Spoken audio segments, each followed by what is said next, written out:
হরে কৃষ্ণ। প্রত্যেকটি মানবের কল্যাণের উদ্দেশ্যে বলছি, যারা যা কাজ করে করুক এবং যারা যে দেবতার পুজো করে করুক, তাতে কোনো ক্ষতি হয় না। কিন্তু ওই অল্প দামি লবণের ন্যায় এবং একটি তুলসী পত্রের মতন সারাদিনে অন্ততপক্ষে একবার হরিনাম বা কৃষ্ণের নাম করা অত্যন্ত প্রয়োজন। তাই যে যা করুক না কেন তাতে ক্ষতি হয় না বিন্দুমাত্র।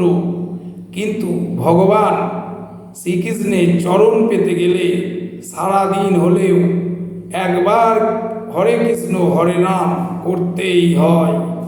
হরে কৃষ্ণ।